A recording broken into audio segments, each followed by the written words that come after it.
Hello ಸ್ನೇಹಿತರೆ, ಸಪ್ತಪದಿ ಧಾರಾವಾಹಿಯ ಇಂದಿನ ಸಂಚಿಕೆಯಲ್ಲಿ ನೋಡುವುದಾದರೆ ಈ ಕಡೆ ರಾಜ್ ಯೋಚನೆ ಮಾಡ್ತಾ ಇರ್ತಾನೆ. ಅಲ್ಲ, ಇವಳು ಯಾರಿಗೂ ಏನೋ ಒಂದು ಮಾತು ಹೇಳ್ದಿರ ಎಲ್ಲೋಗ್ಬಿಟ್ಲಪ್ಪ, ಹೇಗಪ್ಪ ಈಗ ನಾವು ಹುಡ್ಕೋದು ಅಂತ ತುಂಬಾ ಟೆನ್ಷನ್ ಆಗಿರ್ತಾನೆ.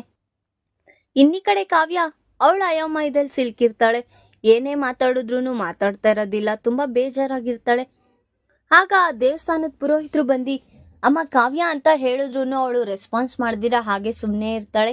ಇನ್ನಿ ಕಡೆ ಕಾವ್ಯ ಅವರ ತಾತ ಅಜ್ಜಿ ಇಬ್ರು ಮಾತಾಡ್ತಾ ಇರ್ತಾರೆ. ಅಲ್ಲ, ಕಾವ್ಯ ತುಂಬಾ ಒಳ್ಳೆಯವಳು, ಅವಳಿಗೆ ಏನೇ ಆದ್ರೂ ಅವಳು ತಡ್ಕೊಳ್ಳೋ ಕೆಪಾಸಿಟಿ ಇದೆ. ಯಾರೋ ಇಲ್ಲಿ ಏನೋ ಮಾಡಿರ್ಬೇಕು ಅದಕ್ಕೆ ಅವಳು ಬೇಜಾರು ಮಾಡ್ಕೊಂಡು ಹೋಗಿದ್ದಾಳೆ ಅಂತ ಅವ್ರ ಅಜ್ಜಿ ಹೇಳ್ತಾ ಇರ್ತಾರೆ. ಅದೇ ಟೈಮಲ್ಲಿ ಪುರೋಹಿತರು ಸ್ವರಾಜ್ ಅವ್ರ ತಾತನ್ಗೆ ಕಾಲ್ ಮಾಡಿ ವಿಚಾರ ತಿಳಿಸ್ತಾರೆ. ನಿಮ್ಮ ಮೊಮ್ಮಗಳು ಇಲ್ಲೇ ಇದ್ದಾಳೆ ಅಂತ. ನಮ್ಮ ಮೊಮ್ಮಗಳು ಎಲ್ಲಿದ್ದಾಳ ಅಂತ ಅವರಿಬ್ರು ತುಂಬಾ ಖುಷಿ ಪಟ್ಟಿನ ಹೊರಡ್ತಾರೆ. ನೋಡಿದ್ರೆ ಕಾವ್ಯ ಯಾವ್ದೋ ಗ್ಯಾಂದಲ್ಲಿರೋ ತರ ಇರ್ತಾಳೆ. ಆಗ ಅವ್ರ ಅಜ್ಜಿ ಅಮ್ಮ ಕಾವ್ಯ ಅಂದಾಗ ಅವಳು ಹಿಂತಿರುಗಿ ನೋಡ್ತಾಳೆ. ಯಾಕಮ್ಮ ಕಾವ್ಯ ಇಲ್ಲಿದ್ಯಾ, ಯಾಕೇನಾಯ್ತು ಅಂತ ಕೇಳ್ತಾ ಇದ್ರು. ಅವಳು ಏನು ಉತ್ತರ ಕೊಡ್ದಿರ ಹಾಗೆ ಇರ್ತಾಳೆ.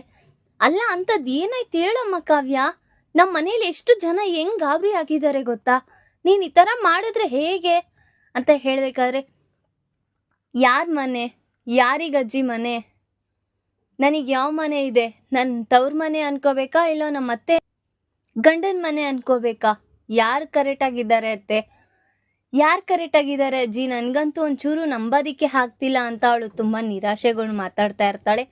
ಈಗ ಅಂಥದ್ದು ಏನಾಯ್ತು ಕಾವ್ಯ ಅಂತ ಕೇಳ್ಬೇಕಾದ್ರೆ ರಾಜ್ ಬರ್ದಿರೋ ಲೆಟರ್ನ ತೋರಿಸ್ತಾಳೆ. ಅವ್ರೆಲ್ಲರಿಗೂ ಶಾಕ್ ಆಗಿರುತ್ತೆ.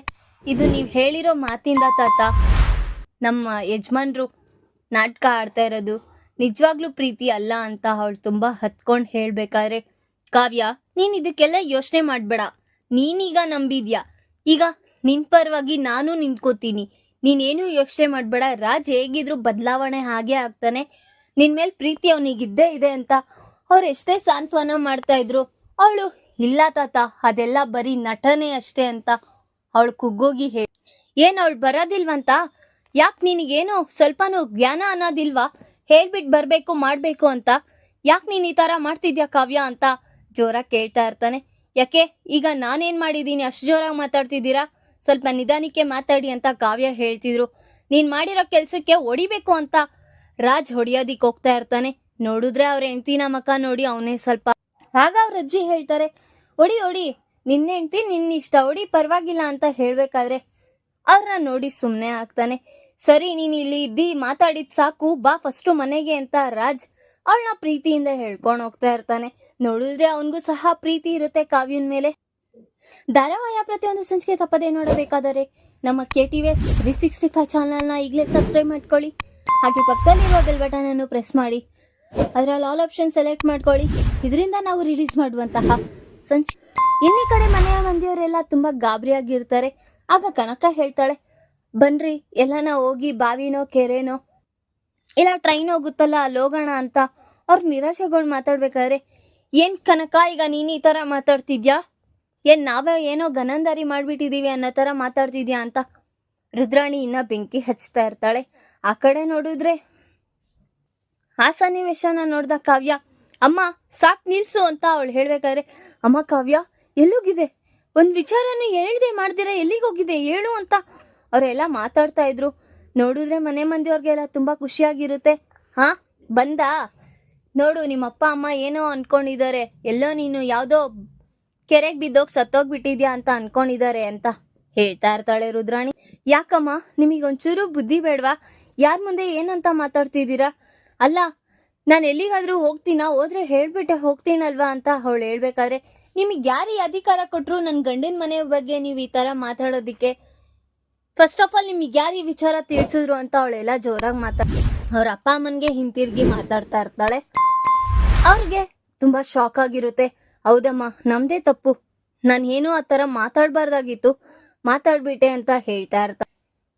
ಯಾವುದೇ ಕಾರಣಕ್ಕೂ ನೀವು ನನ್ನ ಗಂಡನ ಮನೆ ಬಗ್ಗೆ ಮಾತಾಡೋದನ್ನ ಇಟ್ಕೋಬೇಡಿ, ಅವರೆಲ್ಲ ತುಂಬಾ ಒಳ್ಳೆಯವ್ರು, ಏಕೆ ನಿಮ್ಗೆ ಗೊತ್ತಿದೆ ಅಲ್ವಾ ಅಂತ ಕಾವ್ಯ ಹೇಳ್ಬೇಕಾದ್ರೆ, ವಾಹ್ ಏನ್ ನಟನೆ ಕಾವ್ಯ ನಿಂದು, ನೀನೇ ಎಲ್ಲ ಪ್ಲಾನ್ ಮಾಡಿರ್ತೀಯ, ನೋಡಿದ್ರೆ ಏನು ಗೊತ್ತಿಲ್ಲ ಅನ್ನೋ ತರ ನಾಟಕ ಆಡ್ತಿದ್ಯಾ ಅಂತ ರುದ್ರಾಣಿ ಹೇಳ್ತಾ ಇರ್ತಾಳೆ.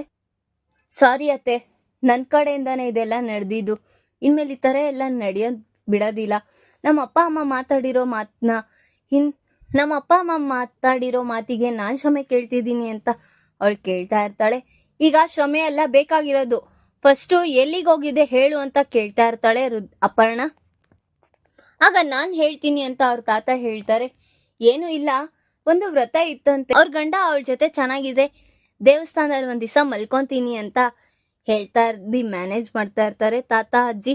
ಆಗ ಇದ್ಯಾ ವ್ರತ ಅಂತ ಅಪರ್ಣ ಕೇಳ್ಬೇಕಾದ್ರೆ ಆಗ ಧಾನ್ಯಲಕ್ಷ್ಮಿ ಮತ್ತೆ ಅವ್ರ ಯಜಮಾನ್ರು ಕೇಳ್ತಾರೆ, ರಾಜ್ ನಿನ್ಗೆ ಇದನ್ ಒಪ್ಕೊಳಕ್ ನಂಬಿಕೆ ಇದೆಯಾ ಅಂತ ಕೇಳ್ಬೇಕಾದ್ರೆ ನನಗ್ ನಂಬಿಕೆ ಇದೆ ಚಿಕ್ಕಮ್ಮ ಅಂತ ಅವಳು ಹೇಳ್ತಾ ಇರ್ತಾರೆ.